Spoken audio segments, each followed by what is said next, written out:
Boa tarde, deixa eu colocar a nossa aula aqui. Hoje nós vamos para a última aula, né? Ou seja, terminamos o curso. Talvez a gente acrescentar um tópico aqui, independência de caminho, e vamos falar também de conservação de energia e conservação de energia. Aqui nós estamos ainda na 16.3. A 16.4 seria o teorema de Green. Mas aí a gente para o curso de cálculo de várias variáveis aqui na 16.3. Então, hoje a gente vai falar da independência de caminhos e tem uma aplicação que a gente vai fazer, que é a questão da conservação de energia, que na verdade é um exemplo lá da física, relacionando a energia potencial e a energia cinética. Podemos ir ou esperamos? Acho que o Vinícius deve chegar logo, já estamos com 75%, né? A aula hoje não é tão pequenininha, a aula hoje já tem 8 páginas, então vamos começar logo para a gente não estourar o tempo das 3 da tarde. Bom, independência de caminho. O que seria isso, né? Quando a gente estudou lá a integral lá do curso de cálculo 1, nós tínhamos uma integral definida assim, e essa integral era definida no intervalo AB. Então, o ponto inicial era o intervalo A, aqui o extremo A, e o ponto final era o B. Então, não tinha como você escolher outro jeito de sair de A e chegar até B, porque você estava preso em cima do eixo do X, não tinha outra opção. Para você sair de A e chegar em B, você só teria que passar por esse caminho aqui, não tinha outra possibilidade. Só que aqui, a minha curva, ela está num domínio do plano, um domínio D, ou seja, a curva ela está aqui, né? Ou seja, você vai sair do ponto A, vai chegar no ponto B. Como você está num domínio no plano, aí significa que você não tem não tem uma possibilidade só de você sair do ponto A e chegar no ponto B. Você poderia pegar outro caminho. Concorda que você não está mais preso igual aqui no eixo do X? Para você sair do ponto A e chegar no ponto B, você teria que passar aqui no eixo do X, não tinha outra opção. Só que agora aqui, a gente tem outra opção, né? Aí, o que é essa independência de caminho? Essa independência de caminho é você deixar livre para poder escolher como você quer percorrer o caminho. Então, suponha que você tem dois caminhos aqui, ó, C1 e C2, seja duas curvas, tá vendo? Suave por partes, que a gente vai chamar de caminhos. Elas têm o mesmo ponto inicial e têm o mesmo ponto final. Ok? Você tem um ponto inicial A, ponto final B. Então, você tem uma curva C1 e essa curva aqui, digamos, C2. Elas possuem o mesmo ponto inicial e o mesmo ponto final. Logicamente, a parametrização dessa curva C1 é uma, a parametrização da curva C2 é outra. Então, quando você for fazer essa conta aqui, ó, a integral de linha sobre C1 e a integral de linha sobre C2, logicamente o resultado vai dar diferente. Concorda? O resultado vai dar diferente?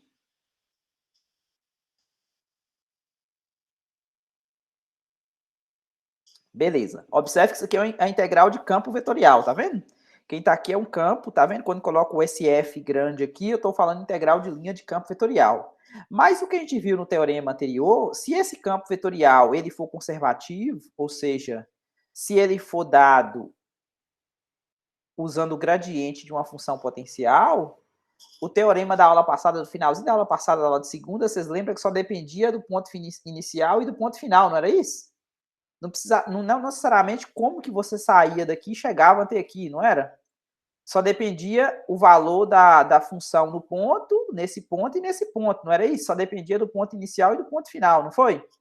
Se eles possuem o mesmo ponto inicial e o mesmo ponto final, então o que vai acontecer? Vai acontecer a igualdade.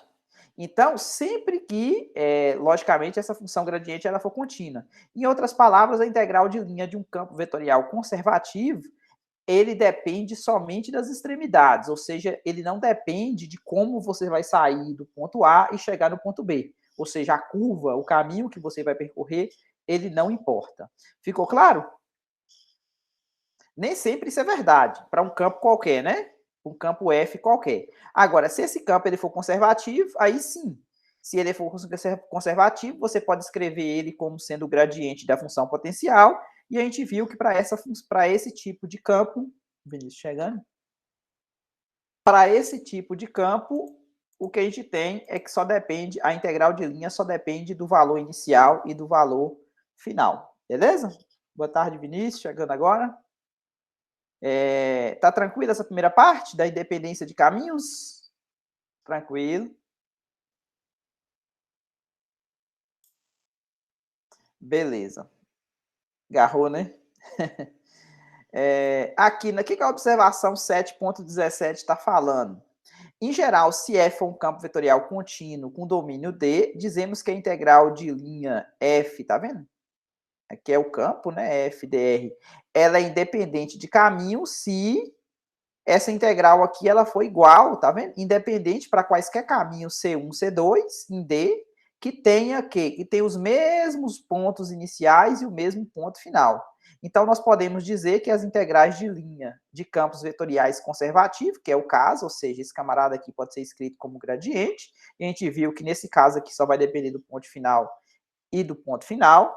Então, nesse caso, se o campo for conservativo, a integral ela é independente de caminho, ou seja, só vai depender do ponto final e do ponto inicial.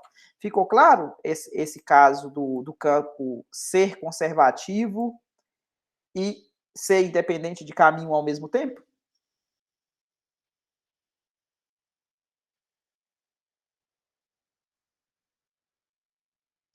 Tranquilo, né? Então, olha que coisa interessante essa próxima definição aqui. Essa aula de hoje vai ter algumas definições. Na verdade, aqui a gente está preparando o terreno para poder entrar no teorema de Green, que infelizmente a gente não vai fazer nesse curso, mas eu recomendo para quem estiver gostando do curso e tiver paciência, de continuar assistindo às aulas da sessão 16.4. Só são 4, 5, 6, 7, 8, 9. São só mais 6 sessões. O final do capítulo 16. Esse curso já eu estou dando ele lá do curso de cálculo 3, né? Ou seja, essa continuação, porque eles já começaram o curso integral dupla, né? Vocês começaram lá atrás, lá em sequência, lá no cálculo 2, né?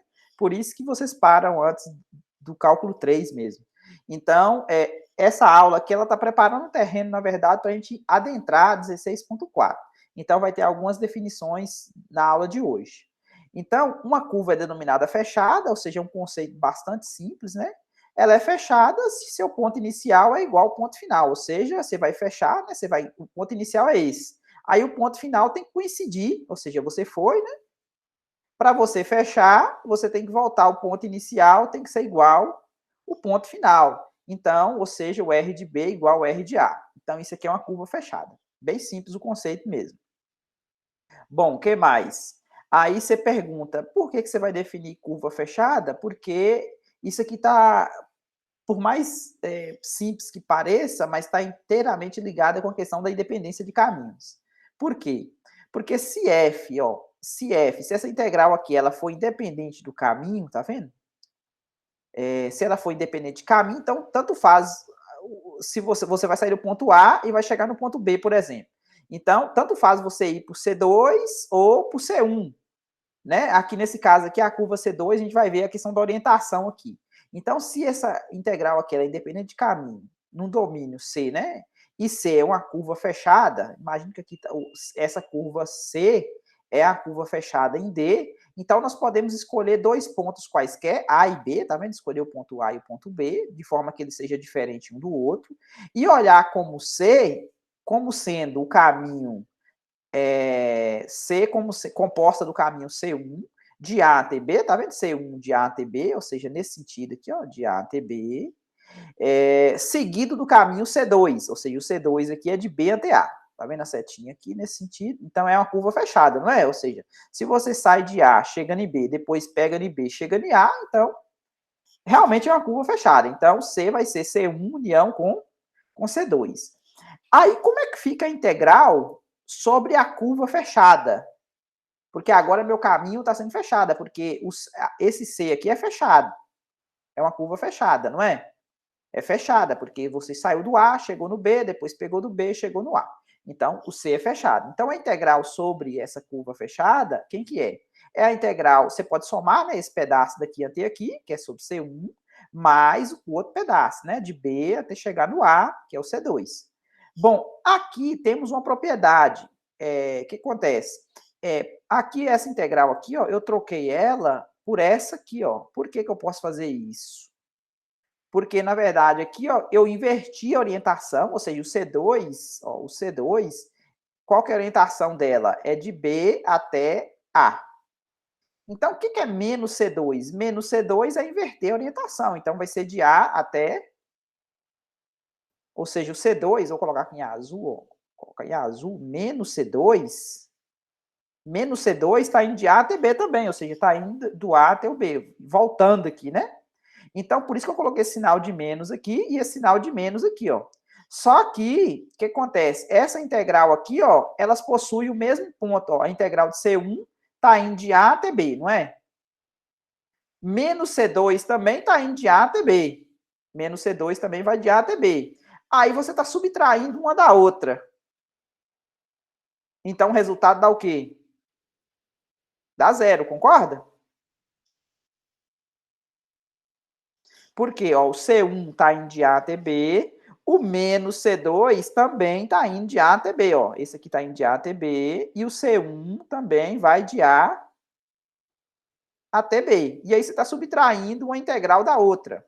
Então, tá vendo? Ó, C1 e menos C2, elas possuem o mesmo ponto inicial e o mesmo ponto final. Então, por isso é verdade que, ó, o que acontece? A integral de linha sobre C, ela é zero, sempre que C for um caminho fechado. Beleza? Então, se você tiver um caminho, a integral de linha sobre um caminho fechado, tá vendo? Se esse camarada aqui for um caminho fechado, então, essa integral, ela sempre vai valer zero. Ficou claro?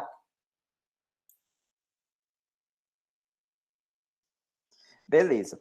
Então, na verdade, o que a gente está fazendo aqui, ó, nós podemos utilizar essa estrutura aqui para mostrar a independência de caminhos, porque o que é a independência de caminho? Vamos só relembrar. A independência de caminho é aquele resultado que fala que a integral de linha ela vai ser igual, independente do caminho que você usa para sair do ponto A e chegar ao ponto B, não é isso? Ou seja, não depende do caminho, por isso que o nome é independência de caminho. Beleza? Então, aqui, ó, vamos utilizar esse fato aqui para mostrar esse resultado, tá vendo? Dependência de caminho. Tome quaisquer dois caminhos, tá vendo? C1 e C2, que liga os pontos A ao ponto B, em D, e defina C como sendo a curva, do mesmo jeito que a gente estava fazendo aqui, ó, e defina C como sendo a curva constituída de C1, seguida por menos C2. Então, isso aqui a gente sabe que é verdade, tá vendo? A gente acabou de mostrar aqui, ó, né, igual a zero.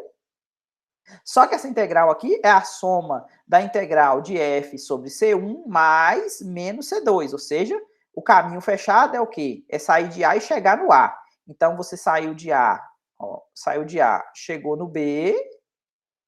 Depois, quem que é menos C2? Saiu do B, chegou no A. Então, mais sobre menos C2, na verdade é assim, ó. Saiu daqui, chegou aqui, depois saiu daqui também. Vamos colocar de azul aqui, ó. Saiu daqui, ó, a outra possibilidade, menos C2. Menos C2 é essa aqui, ó. Tá vendo que menos C2 e C1, elas possuem o mesmo ponto inicial e o mesmo ponto final, né? Então, o que acontece? Isso aqui é igual, ó, integral sobre C1, essa aqui eu reescrevi, e essa aqui eu usei a propriedade, tá vendo? Eu troquei esse sinal, isso aqui é a mesma coisa, né? Somar mais a integral sobre menos C2 é igual menos a integral sobre C2 positivo, tá vendo? Inverti isso aqui. Só que essa integral menos essa tá dando zero. Se essa integral, a diferença dessas duas integrais está dando zero, é porque uma é igual à outra, não é? É o que a gente queria demonstrar. É exatamente esse teorema aqui, ó. Nós temos que, se essa integral de linha é independente de caminho, se somente se a integral dela é zero sobre qualquer caminho fechado. Então, uma maneira de falar que a integral é independente de caminho é mostrar que a integral sobre um caminho fechado dá zero. Beleza? E se a integral sobre um caminho fechado dá zero é porque é independente de caminho. Tá vendo que é se, somente se, ou seja, vale a ida e e a volta. Ficou claro? Mas esse outro resultado?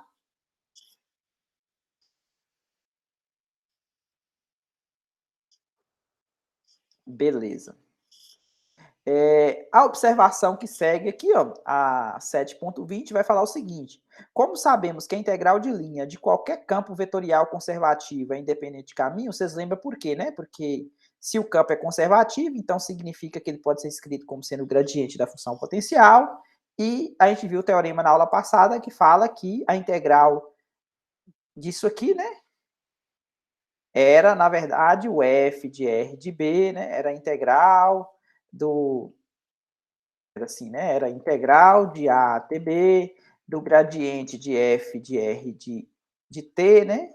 Vezes r' de t, dt, ou seja, isso aqui dava o quê? No final, a integral da derivada, isso dava a própria função, né? Porque isso aqui era a derivada da função f, né? Então o resultado ia ficar f de r de t com t variando de A até B, ou seja, só dependia, ficava f de r de B menos o f de r de A, que a gente viu na aula passada, ou seja, só dependia do ponto final e do ponto inicial.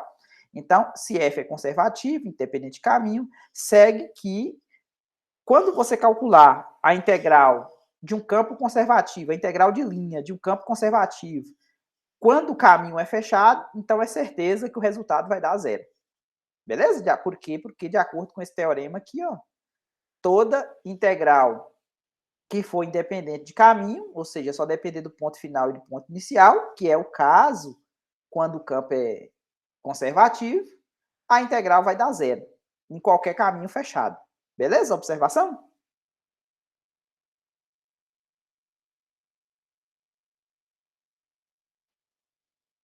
Beleza, então. Bom, dando seguimento,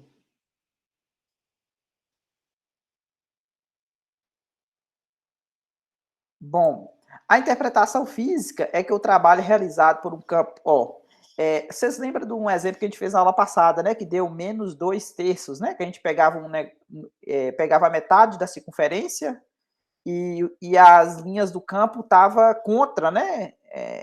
O deslocamento da partícula, né? Então, a interpretação física é que o trabalho realizado por qualquer campo de força conservativo para mover um objeto ao redor de um caminho fechado é zero. O que significa? Significa o caminho fechado, suponha que é esse. Sim, né?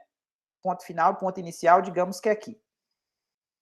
Aí o campo ele está agindo assim nesse sentido aqui, ó. Então, significa que você está indo com a partícula. O que você ganha quando você está, digamos que ele for simétrico aqui, uma circunferência. O que você ganha em uma parte, você vai perder na outra, no deslocamento. Então, se o caminho é fechado, tá vendo? E o campo ele está agindo do mesmo jeito para todos os pontos do domínio, então significa que ele vai zerar por causa disso, porque possíveis acúmulo de energia que você vai ter em um determinado percurso, você vai ter o negativo disso no outro, né? Ou seja, se o caminho é fechado, então para mover o objeto, se o campo for conservativo, então significa que o valor da integral vai dar zero, ou seja, o trabalho vai ser nulo, né? Tranquilo? A interpretação física aí?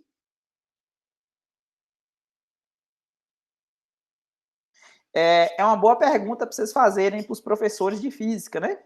Quando vocês estiverem estudando essa parte. Não sei se vocês já chegaram nessa parte.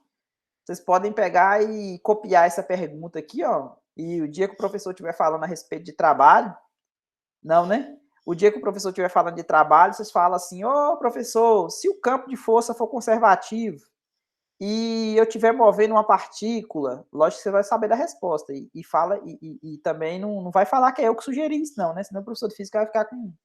Não vai gostar, né? Se eu tiver com campo conservativo e eu estiver movendo a partícula sobre uma circunferência, o que vai acontecer com o trabalho? Quanto que dá o trabalho? Lógico que vocês vão saber que a resposta tem que ser zero, né? Mas é uma pergunta boa, né? Para falar assim, ó, professor, ó, o aluno está estudando física. Beleza? Mas só que não vai falar que eu sugeri a pergunta, não, né? Tranquilo? Beleza. Ai, ai. Vocês vão saber da resposta, vai ser uma pergunta meio que retórica, né. É, pode ser, né. Se na verdade, essa e deve ser uma pergunta padrão, né, quando está começando o assunto lá em física, deve ser uma pergunta padrão. Pode ser que nem faça sentido a pergunta, porque já vai estar no livro, vai estar no texto, né. Como é que é? Cheat aí? Deixa eu ver aqui, o cheat tá de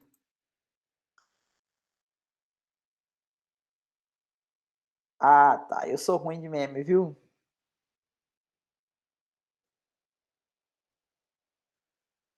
Mas na tá no sentido de cocô não, né? Não pode falar outra palavra não, fica palavrão.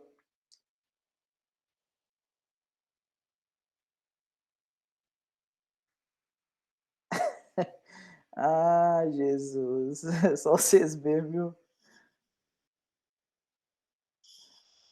Vamos embora para mais definição aqui para a gente não devagar muito na aula. Bom, as próximas definições, vamos lá, né? As próximas definições elas são tranquilas. Eu vou só definir para vocês o que é um conjunto aberto e o que é um conjunto conexo por caminho. Então, o que significa ser aberto? Bom, aí você poderia falar aquilo que não é fechado. Bom, tá tranquilo, né? Não é aberto, é aquilo que não é fechado, tudo bem. Mas aqui vamos olhar para o conceito geométrico da coisa, né? Um conjunto ele é considerado aberto se ele não tem a fronteira. Então imagine que isso aqui é a fronteira de um conjunto. Ó, isso aqui é a fronteira de um conjunto. É, o traço cisma em ficar. Essa aqui é a fronteira do conjunto C. Então, o que é conjunto, o conjunto aberto? O conjunto aberto é esse interior. Significa que você pode pegar um ponto tão perto da fronteira quanto você queira. Porque qual que é a ideia? A ideia é que você pega um ponto aqui, por mais perto que você pegue, você pode conseguir fazer uma bola inteiramente contida no conjunto. Você pode pegar bem próximo da fronteira. Se você tivesse a fronteira e você pegasse um ponto em cima da fronteira, por mais pequenininha que fosse a bola, o raio, ia ter pontos do lado de fora e pontos do lado de dentro do conjunto. Então, essa é a ideia de aberto. Aberto é aquele em que você pega um ponto e pega uma bola centrada nele e a bola toda vai estar contida no conjunto, porque você pode escolher um raio tão pequeno quanto você deseja, de forma que essa bola esteja contida. A bola que eu falo aqui é essa pequena circunferência aqui. Ela esteja inteiramente contida no conjunto, ou seja, ela não tem ponto de fronteira em conjunto aberto.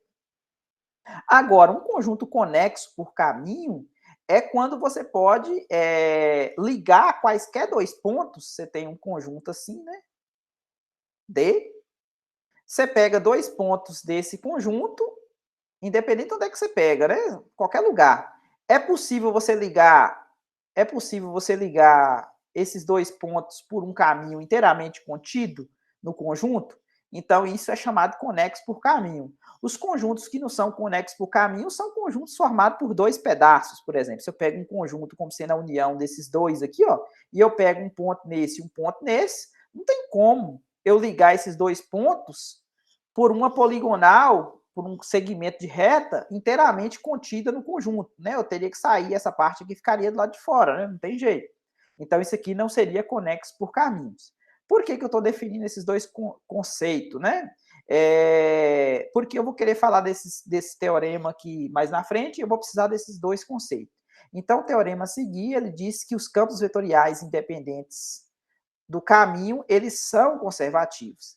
Ele foi enunciado para curvas planas, mas isso aqui pode fazer uma versão do R3 também para esse teorema. Então, vamos lá. O teorema 7.23 ele vai falar o seguinte: suponha que F seja um campo vetorial contínuo, beleza? Numa região aberta, tá vendo? A região ela é aberta e conexa por caminho. Então, qual que é a maneira melhor de você imaginar essa região? Uma circunferência sem a borda. Uma circunferência sem a borda, ela é aberta e ela é conexa por caminho, beleza? Então, a região D é dessa maneira. Então, o campo está definido, ele é contínuo, definido numa região desse jeito. E aí está falando, se o campo for independente de caminho, então F é um campo vetorial conservativo, ou seja, se ele for ser independente do caminho, significa que ele é conservativo. E o que significa ser conservativo? Significa que admite uma função potencial, F. Beleza? Mas agora vocês podem perguntar, como que eu identifico um campo se é conservativo sem necessariamente calcular a função potencial dele? Bom, suponha que o campo seja do R2 dessa maneira, suponha que ele é conservativo. Se ele é conservativo e tem as derivadas, as funções, os campos escalares P e Q, eles possuem derivadas de primeira ordem contínua, então significa, ó, o campo ele é conservativo, então significa que o P, Q, ele tem que ser igual a isso aqui, ó, o gradiente, né? Então significa que esse aqui tem que ser igual a esse e esse aqui tem que ser igual a esse. Bom, como eu sei que o que eu vou fazer? Eu vou pegar essa função aqui, P, e vou derivar ela em relação a Y, tá vendo? Então, aqui eu vou ficar com a derivada mista, e eu vou pegar essa Q aqui e vou derivar ela em relação a X. Tá vendo que deu a mesma coisa? Por quê? Porque aqui só inverteu a ordem, não foi? Derivei em relação a Y primeiro em relação a X, depois o contrário, não foi? São as chamadas de derivadas mistas, de ordem 2. Só que, pelo teorema de Clorant, a gente sabe que, no caso, quando elas são contínuas, essas derivadas mistas elas são iguais. Então, uma maneira de mostrar que um campo é conservativo sem necessariamente calcular a função potencial é fazer isso. Ó. Uma grande chance, um grande passo que você já pode calcular é isso aqui. Ó. Se a derivada parcial de P em relação a Y for igual à derivada parcial de Q em relação a X, se isso aqui for verdade, então a chance de o campo ser conservativo é grande. Se isso aqui for diferente, já era, não é conservativo.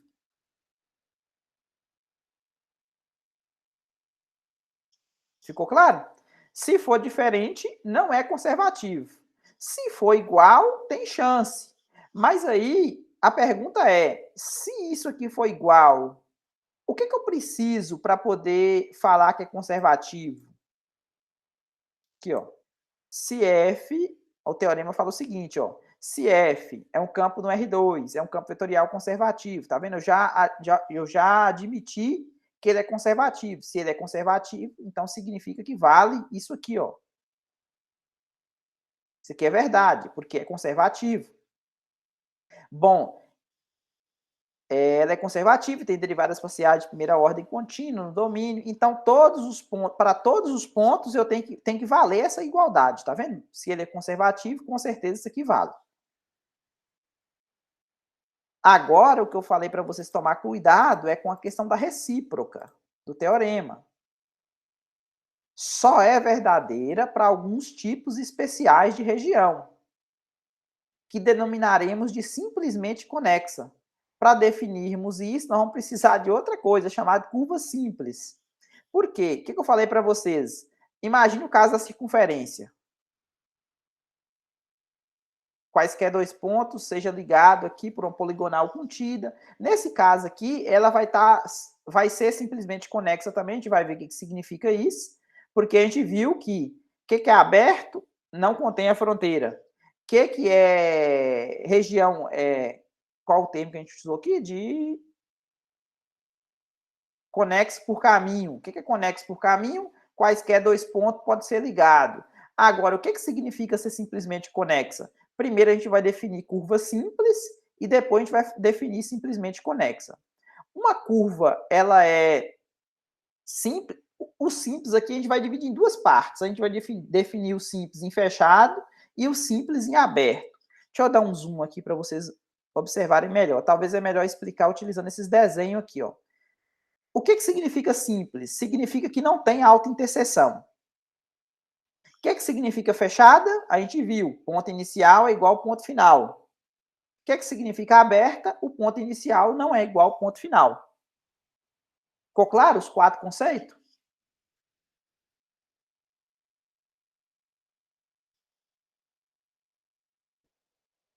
Então é isso. Aqui só está a matemática falando a respeito das autointerseção, tá vendo? O que é autointerseção? Significa que você partiu, por exemplo, de um ponto, aí nesse ponto aqui você está no T1, aí você continua, quando você volta, a imagem do T1 é igual à imagem do T2. Beleza? Quando isso acontece, um T1 diferente de T2, então significa que ela se auto-interceptou, ou seja, ela cortou ela própria, tá vendo? Então, isso aqui não é considerado uma curva simples. Curva simples é quando o parâmetro t ele corre e aí ele não intercepta, ou seja, não tem imagem através da parametrização igual, ou seja, todo mundo é diferente. Agora, a região simplesmente conexa, ela vai o quê? Ela vai juntar o melhor dos mundos. Então, para ser simplesmente conexa, tem que ser desse tipo aqui, ó, tem que ser um pedaço só. Por quê? Porque esse aqui não pode, porque essa aqui não é conexo por caminho, tá vendo? Essa curva aqui, elas não são simplesmente conexas, tá vendo? Porque ela tem buraco.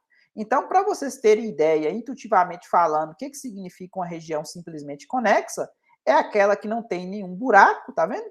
E não pode ser partes separadas. Então, simplesmente conexa tem que ser um pedaço só, beleza? Desse jeito aqui, ó. E sem buracos. Por que eu estou falando isso? Porque eu vou precisar disso aqui, ó, regiões simplesmente conexas.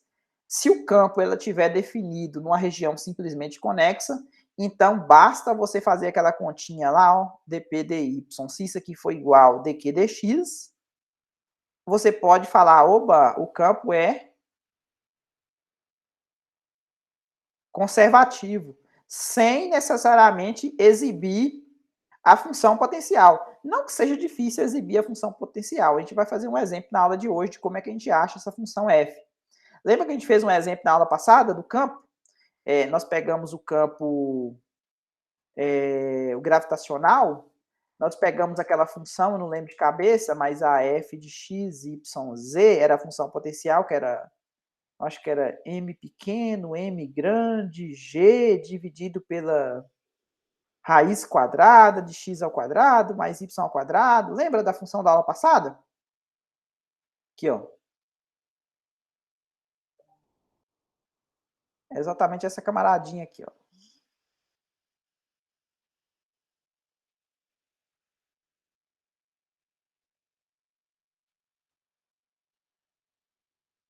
Aqui, ó, tá vendo? Essa f pequena. Ela, como é que a gente faz para poder chegar nela? Nesse caso aqui, talvez não seria muito simples chegar nela, né? Mas o exemplo que a gente vai ver na aula de hoje vai ser um pouquinho mais simples do que esse aqui. Então, voltando aqui.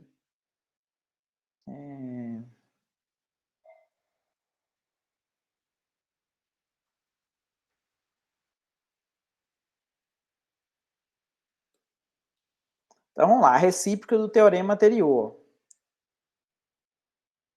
Se o campo for definido numa região aberta simplesmente conexa, e se P e Q tenha derivadas contínuas de primeira ordem, e se isso aqui acontecer em todo o domínio, então você pode afirmar que o campo é conservativo. Então, isso aqui é uma ideia muito boa. Suponha que pede para você, verifique se o campo é conservativo. Aí você tem que fazer o quê? Duas derivadas parciais, tá vendo? Se for igual, é conservativo, se for diferente, não é. Não é a mão na roda?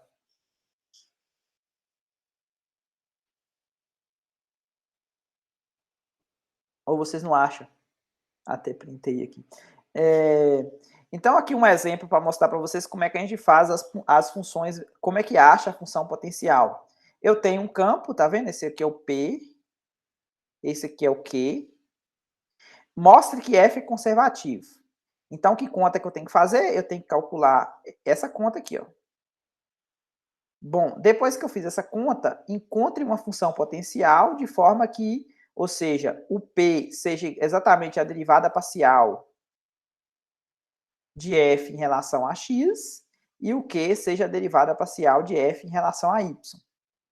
E por último, calcule a integral de linha, tá vendo? Desse campo, onde C é a curva dada por essa equação paramétrica aqui, tá vendo? Esse aqui é o meu x de t, esse aqui é meu y de t, o t variando de 0 até π. Então, vamos lá. Primeiro, para mostrar que é conservativo, eu tenho que fazer a conta dp dy. Então, vamos lá. dp dy. Quanto que dá dp dy? Eu vou derivar isso aqui em relação a y. Vocês concordam que dá 2x?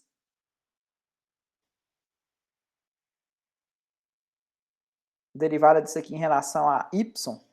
Porque o 3 é constante, o y é constante, ou o y, o x é constante. Então, 2x é constante, então deu 2x. A derivada de y é 1. A derivada disso aqui em relação a x, então a derivada disso aqui é 0, a derivada de x ao quadrado também é 2x. Beleza? Como deu igual, então é conservativo. Só isso. Bom, aí agora vai vir uma conta um pouquinho maior, mas não é difícil. Como ele é conservativo, então existe uma função potencial. Vamos chamar essa função, eu não sei, ela é uma f qualquer, né? Mas eu sei que a derivada parcial dela em relação a x tem que dar o p, e a derivada em relação a y tem que dar o q. O q aqui de queijo, né? Aí você tem duas opções. Como é que você faz para poder extrair a função f? Você pode integrar isso aqui em relação a x, ou você pode integrar isso aqui em relação a y, porque a integral da derivada é a própria função, beleza? Então, você pode escolher essa primeira aqui, ó, você pode integrar 1 em relação a x, foi o que eu fiz aqui na conta, mas você pode fazer também essa segunda possibilidade aqui, ó. Então, eu integrei a derivada parcial de f e encontrei a função. Bom, integrei esse lado aqui em relação a x, vai dar o quê? A derivada de 3 vai dar 3, a derivada não, a integral de 3 vai dar 3x, e a integral de 2xy em relação a x vai dar x ao quadrado y. Quem que é esse g de y aqui? Ó? Esse g de y é a constante de integração. Porque a minha constante de integração agora ela pode depender de y, não pode? Porque a derivada dele em relação a x seria zero, não seria? Então, não necessariamente, isso aqui precisa ser um número. Pode ser uma função que depende de y. Porque quando você fazer o processo inverso, quando você derivar em relação a x, tá vendo? A derivada disso aqui vai ser zero, não vai?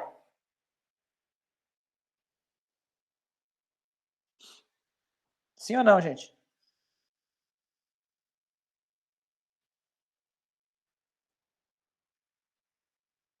Beleza, então.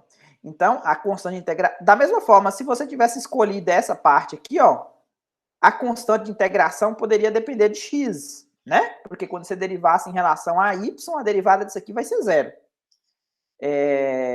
Tá, então agora, o que eu tenho por enquanto? Eu tenho por enquanto que minha f de xy é igual a 3x mais x ao quadrado y mais g de y. Que outra informação que eu tenho? Eu tenho informação que a derivada parcial da f em relação a y tem que ser igual a q. Então, eu vou amarrar com essa outra informação aqui, ó. Então, eu vou pegar isso aqui, vou derivar em relação a y e vou igualar o q para poder extrair quem que é essa constante. Saber quem que é esse g de y.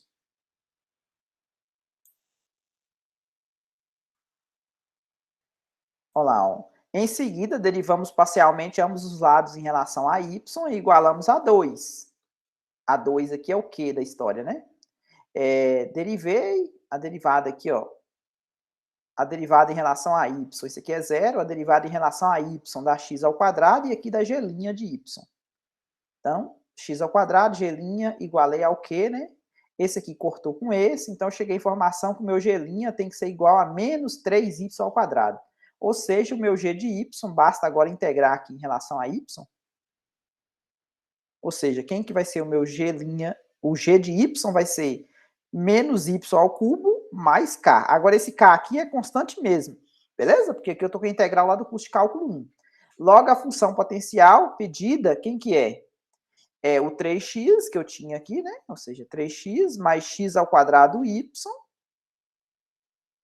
mais esse camarada aqui que eu acabei de descobrir que vale, que é o g de y, né? Que eu acabei de descobrir. Se você pegar isso aqui e derivar f em relação a x, ó, o que, que vocês vão ter? Vai ter 3 mais, em relação a y, vai dar 2xy.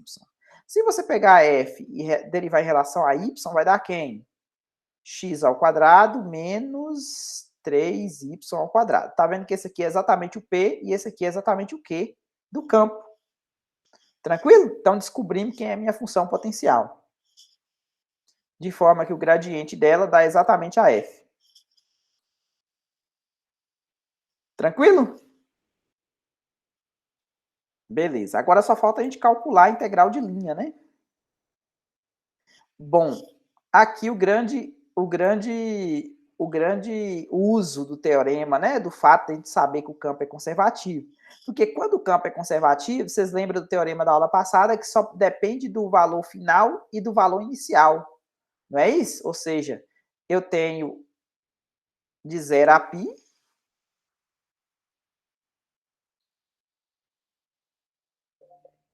a minha curva aqui, ó, no plano, ela é essa curva aqui, ó. Eu nem sei desenhar ela, mas é a curva, tá vendo? E elevado a t seno de t. Vai dar uma curva aqui, eu não sei como é que é. Vou chutar aqui, né? Não é esse traço não, gente.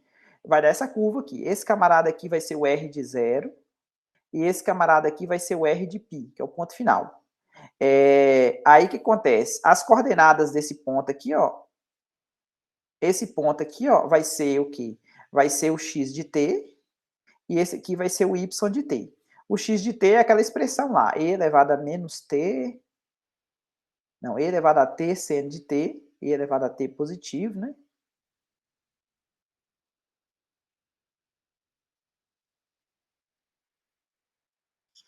E esse camarada aqui é e elevado a t cosseno de t. Tá vendo? Fez a curva. Mas só que eu não preciso falar, por mais que já deu a parametrização, eu só preciso saber quanto que vale o R de 0 e o R de π. Só um momentinho aqui que Miguel acabou de acordar aqui. Vamos lá dar oi, Miguel.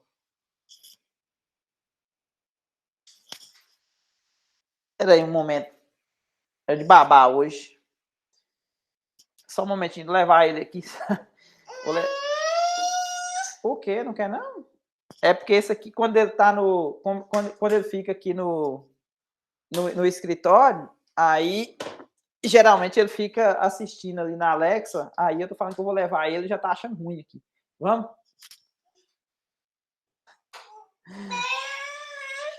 Calma. Não, tem que ir, peraí. Peraí, gente, volta agora. Não pode ficar. Bom, voltando aqui, levei Miguel ali para a mãe dele. Então, eu só preciso saber do valor inicial e do valor final. Eu não preciso simplesmente fazer aquela conta toda que a gente faz. Porque para calcular essa integral de linha, o que a gente precisaria fazer? Ó? Só lembrando a conta aqui, ó, a integral sobre C do gradiente dr. A gente falava que isso aqui era o quê? Era a integral de 0 a π, colocava a minha R de t dentro do gradiente e aqui fazia o produto interno com R' de t dt. Como é que ficaria essa conta? Vou só mostrar para vocês o ganho que a gente tem ao utilizar o teorema. Então, isso aqui ó, ia ficar o quê? Ia ficar igual... Bom, cadê? Aqui, quem que é o gradiente? O gradiente de f, quem que é? É a derivada de f em relação a y, ou a y a x, derivada de f em relação a y. Quem que é o R' de t? O R' de t é quem? Bom, é o x' de t, né? A derivada de x em relação a t e a derivada de y em relação a t. Bom, aí, quem que era o x de t lá? O x de t era e elevado a t seno de t, e o y de t era e elevado a t cosseno de t. Então, a derivada aqui, ó, tem que usar a regra do produto, né? Então, ia ficar e elevado a t seno de t, a derivada do seno é cosseno, então vai ficar mais e elevado a t cosseno de t. Então, essa é a primeira coordenada. Quem que é a derivada dessa aqui? Vai ser e elevado a t cosseno de t, só que agora vai ser negativo, né? Porque a derivada do cosseno é menos seno. Então, vai ficar e elevado a t seno de t. Então, esse é o vetor derivada. Aí você vai fazer o produto interno. A derivada de f em relação a x. Quem que é a derivada de f em relação a x? 3 mais 2xy. Aqui, ó. 3 mais 2xy. Então, o que que é colocar a derivada de f em relação a x, colocando na parametrização, vai dar o quê? Vai dar 3 mais 2 que multiplica x, quem que é o x? E elevado a t, seno de t, vezes quem? Vezes o y, né? Vezes e elevado a t, cosseno de t. Beleza. Quem que é a derivada de f em relação a y, colocando a parametrização? X ao quadrado, e elevado a 2t, seno ao quadrado de t, menos 3, que multiplica y ao quadrado. O que é y ao quadrado? E elevado a 2t vezes cosseno ao quadrado de t. Esse trambolho todo. Vou fazer o produto interno. Então, isso aqui vezes isso aqui vezes isso aqui. Ou seja, fica a integral de 0 a π, dessa coisa toda aqui vezes essa, mais essa coisa aqui, tudo vezes essa. Ia ficar um trambolho aqui, ó, gigante, não ia? É possível fazer? É. Mas só que a gente ia ficar uns 15 minutos fazendo conta aqui. Bom, ao invés disso, simplesmente eu vou fazer essa conta aqui, ó. Eu vou pegar, simplesmente calcular f no ponto final menos f no ponto inicial, de acordo com o teorema. O ponto inicial é o r de 0, ou o r de 0. O que é o r de 0? O r de 0 é x de 0, y de 0. É esse ponto aqui, ó, que eu estou chamando de x de 0, y de 0. Não sei se a curva é essa aqui não, viu, gente? Mas quanto que dá isso aqui, ó? O que é o x de 0? O x é e elevado a t, ó, e elevado a t seno de t. E elevado a 0 vezes seno de 0 dá 0. Porque o seno de 0 é 0. E o y de 0 é e elevado a 0 dá 1, cosseno de 0 dá 1, então 0, 1. Esse ponto aqui, ó. E agora, substituindo o π, vai ficar e elevado a π seno de π, então seno de π também é 0, então o r de π vai zerar a primeira coordenada e a segunda coordenada vai ficar quanto? E elevado a π vezes cosseno de π. Cosseno de π é menos 1. Então, menos e elevado a π, que é exatamente esse ponto aqui, ó. Vou calcular isso na f. Colocando isso na f, vocês lembram quem que é a f? A f é exatamente essa aqui, ó. Deixa eu dar uma apagada aqui. Essa aqui é a f. Ó, vou calcular o f de 0, ponto final, menos o ponto inicial. Vou colocar 0 no lugar do x, então vai zerar aqui, e vou colocar no lugar desse y aqui, eu vou colocar, ó, 0 e menos e elevado a π. Então, menos e elevado a π elevado ao cubo. Beleza? Dá exatamente esse menos com menos aqui dá mais, né? E aqui dá e elevado a 3π, né? Π vezes 3. E esse outro camarada aqui, ó, o f de 0,1. O que é o f de 0,1? É colocar 0 no lugar do x e 1 no lugar do y, né? Colocar 1 no lugar do y, então vai ficar menos 1. Tem esse menos aqui, tá vendo? E esse menos aqui, ó. Então, esse menos aqui com esse menos aqui, por isso deu mais. E pronto. Ou seja, eu só simplesmente calculei o f no ponto final e f no ponto inicial e acabou a conta. Bem mais fácil desse jeito, ou não? Do que resolver a outra integral lá com senos, cossenos e exponenciais.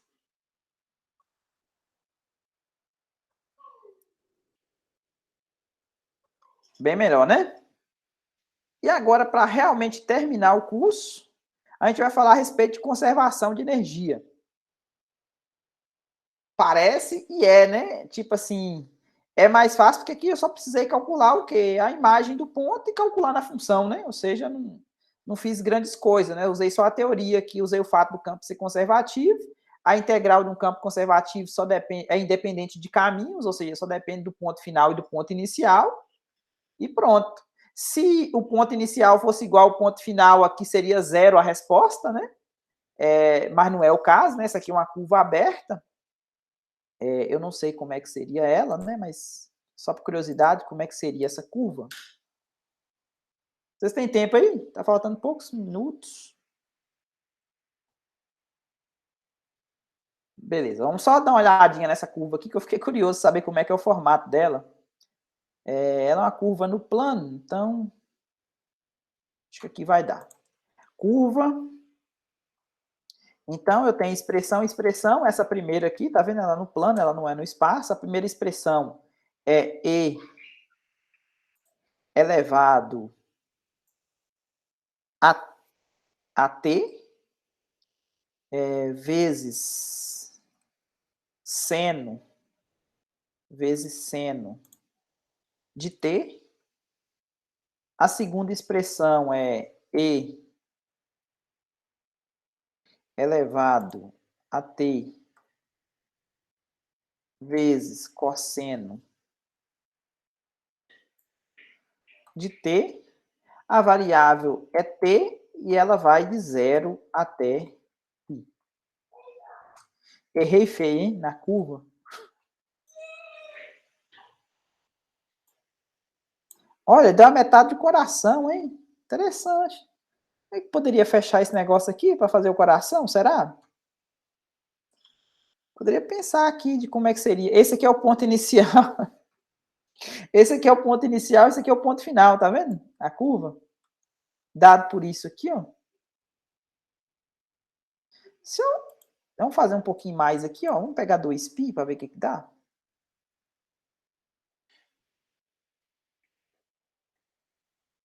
Não, não vai fechar o coração. Eita.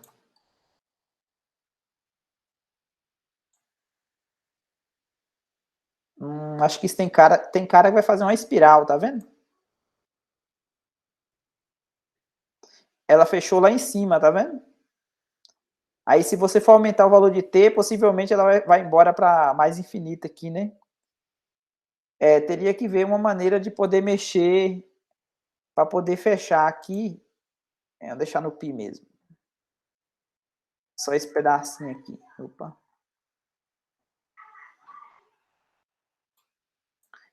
A metade do coração aqui, tá vendo? O que a gente poderia fazer? A gente poderia duplicar a entrada aqui, colocar um sinal de menos aqui, ó. Tá vendo? Pronto, coração aí, ó.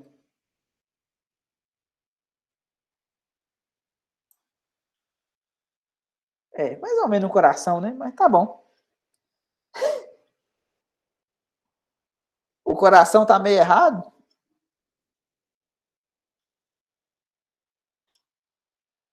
Meio que você fala porque era metade? Mandar pra namorada aqui de exatas, né? Isso é uma boa homenagem. Uma folha, né? Verdade.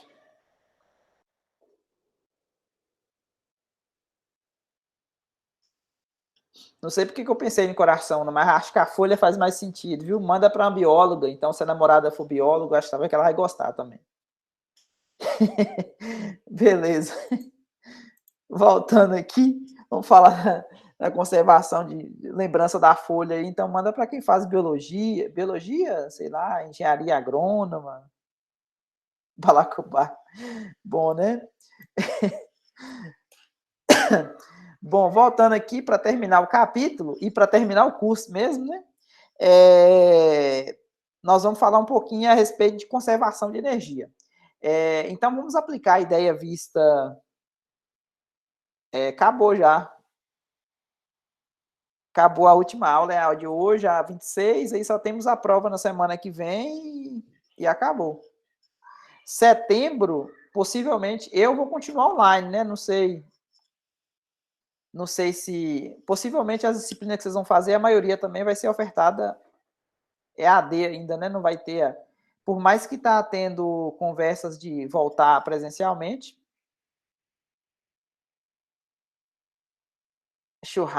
fazer churrasco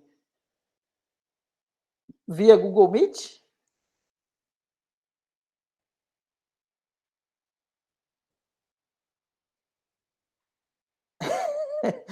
É realmente alugar apartamento para ficar 2 meses é complicado, viu? Comemorar, o churrasco via Google Meet, aí fica difícil. Churrasco é AD, vamos inaugurar essa modalidade. Bom, voltando aqui, gente, para a gente terminar o capítulo, já ultrapassamos um pouco o tempo, patentear essa, né? Já ultrapassamos um pouco o tempo, mas vamos ver, vou passar aqui por alto a ideia de conservação de energia, depois vocês dão uma lida no texto, que é interessante essa parte, e isso tudo está relacionado do fato do campo ser conservativo. A questão de conservar a energia, vocês vão ver que está inteiramente ligado com a questão do campo ser conservativo. Então, vou pegar um campo conservativo de força, tá vendo? Para mover um objeto ao longo de uma curva parametrizada, beleza? Do ponto A até o ponto B. Aqui, de acordo com a segunda lei de Newton, quando você aplica a parametrização no campo aqui, a força é igual a massa vezes a aceleração. A aceleração aqui, a gente está pegando a derivada segunda da posição, que é coisa também que vocês veem lá na física, né? A derivada primeira da velocidade, a derivada segunda da aceleração. Então, aqui eu tenho força, massa vezes aceleração, que é a derivada segunda da posição. Aí, vamos para o trabalho. Como é que ficaria a fórmula do trabalho? Então, o trabalho, a gente viu que a motivação para poder definir integral de linha de campo vetorial foi utilizando o trabalho lá da física. Então, é a integral de linha do campo, dr, tá vendo? Aqui eu estou colocando a parametrização dentro do campo, tá vendo? Colocando, vou pegar o laser, acho que é melhor. Peguei a parametrização dentro do campo, multipliquei, fiz o produto interno com R', só que quando você pega e substitui força aplicado aqui, acho que está faltando um parênteses aqui, ó, tem um erro de digitação, na verdade esse parênteses aqui, tem um parênteses aqui fechando, né? É F aplicado em R de T. Opa. Faltando um parênteses aqui, ó, tem esse parênteses aqui e tem um parênteses aqui. Produto interno, né, quando você pega isso aqui, aí você vai ter o quê? Você vai ter troquei, né, no lugar de força aplicada em R de T, eu coloquei massa vezes a derivada segunda, só que se vocês observarem, a derivada segunda vezes a derivada primeira, na verdade, é a metade da derivada em relação a T da derivada primeira por ela própria. Por que é verdade isso? Como é que você deriva a derivada primeira vezes a derivada primeira? Utilizando a regra do produto. Você deriva a primeira, ou seja, derivar a derivada primeira da derivada segunda, e conserva a outra função, mais. Agora você vai conservar a primeira e vai derivar a outra. A outra é, por acaso, igual à primeira. Então você vai ficar duas vezes, tá vendo? Duas vezes a derivada segunda vezes a derivada primeira. Então, por isso que eu dividi por 2, tá vendo? Quando eu divido por 2, vai cancelar. Então, aqui eu tenho duas vezes a derivada, tá? A metade da derivada da multiplicação das derivadas primeira. Então, esse 2 pode sair para fora. A massa também pode sair para fora da integral. E aí eu fiquei com a integral da derivada. A integral da derivada é a própria função, tá vendo? Ela vezes ela, que deu ela ao quadrado. E aí o que saiu, ou seja, a integral da derivada, saiu a própria função, variando de A até B. Substitui o B no lugar do T, substitui o A no lugar do T, tá vendo? Só que a derivada primeira é a velocidade, né? Tá vendo? A velocidade no ponto B e essa aqui é a velocidade do ponto A. Então, nós chegamos o quê? Que o trabalho deu exatamente a metade da massa vezes a variação da velocidade ao quadrado, que é uma fórmula muito conhecida nossa lá do Física 1, não é? Lembra dessa fórmula? Da energia cinética? Metade da massa vezes a velocidade ao quadrado? Então, é exatamente isso que a observação está falando. Ó. A quantidade, metade da massa vezes a velocidade ao quadrado é chamada de energia cinética do objeto. Então, nós vamos escrever o trabalho como sendo a variação da energia cinética, tá vendo? Ou seja, a energia cinética no ponto B menos a energia cinética no ponto A, tá vendo? Então, portanto, reescrever o trabalho como sendo que diz que o trabalho é realizado pelo campo de força ao longo do caminho é igual à variação da energia cinética nas extremidades. Então, o primeiro conceito que a gente tem é que o trabalho é a variação da energia cinética. Agora, como que a gente vai relacionar isso com energia potencial? Agora é para terminar mesmo. Para terminar mesmo, nós vamos admitir que F seja um campo de forças conservativo, ou seja, ele admite uma função potencial. Bom, aqui é mais um conceito da física, tá vendo? Ou seja, esse sinal de menos aqui, ó, a energia potencial ela está relacionada com referencial, geralmente relacionado com a altura. Então, ele fala que a energia potencial de um objeto num ponto, ela é definida dessa maneira aqui, como sendo menos a imagem, tá vendo? Menos um F de x, y, z. Então, portanto, quando você pega, por exemplo, o gradiente dessa função aqui, ó, que é o, tá vendo? F é igual ao gradiente, esse F grande aqui é igual ao gradiente da F pequena, então esse aqui é igual ao gradiente dessa. Então, aqui, ó, pelo teorema fundamental das integral de linha, o que a gente vai ter? A gente tem que essa integral aqui, eu estou substituindo esse F como sendo menos o gradiente da P, tá vendo? O F como sendo menos o gradiente da P. Tá vendo esse menos aqui? Ele pode vir para cá, ó. Então, o gradiente da F é igual, o gradiente da F pequena é igual ao F grande. O gradiente da F pequena é igual ao F grande. Aí, esse sinal de menos pode vir para cá, então, deu menos o gradiente da P, esse menos ficou do lado de fora aqui, coloquei a parametrização dentro da P, tá vendo? Ou seja, isso aqui deu menos P do ponto, lógico, a integral, esse aqui funciona como se fosse a derivada, aquele f grande linha da primitiva, do teorema do fundamental do cálculo. Então, a integral da derivada vai dar a própria função, isso aqui aplicado no ponto final, no ponto, menos o ponto inicial, né? No ponto B e no ponto A. Então, esse aqui, ó, vai dar menos o P de B, e esse menos com esse menos aqui deu positivo aqui, ó. Então, o que a gente tem? A gente vai comparar esse trabalho agora com esse aqui, ó. É o mesmo trabalho, né? Então, o K de B menos o K de A, que é daqui de cima, tá vendo? Ponto final menos o ponto inicial, é igual o P de A menos o P de B. Então, o que a gente tem? Fazendo a manipulação, né? Juntando os pontos iniciais com os pontos iniciais, ponto final com ponto final. O que a gente descobriu? Que quando você pega a variação da energia potencial e energia cinética no ponto inicial, ela vai dar igual à variação da energia potencial e da energia cinética no ponto final. Então, significa que se um objeto que move de um ponto A para um ponto B sob a influência de um campo de força conservativo, a soma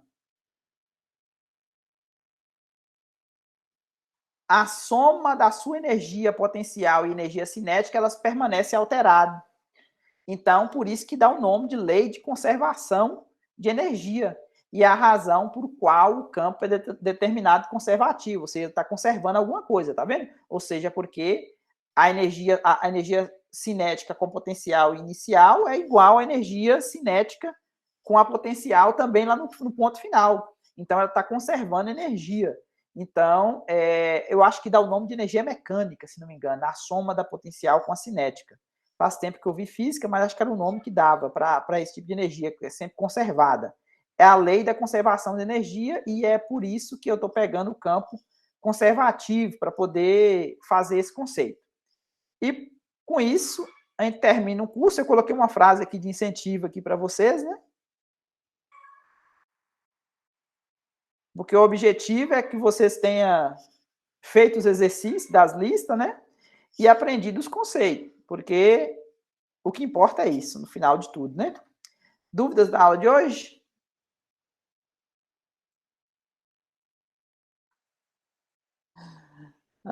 Boa, então, os meninos. Fiquem com Deus. A gente vai se falando aí até semana que vem, até terminarmos o curso.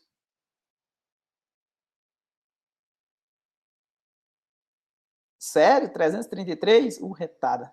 Até mais. Bondade sua, Vinícius. Com Deus, Rian. Até mais. Tchau. Até mais. Boa tarde, Alberto. Até mais, Lucas.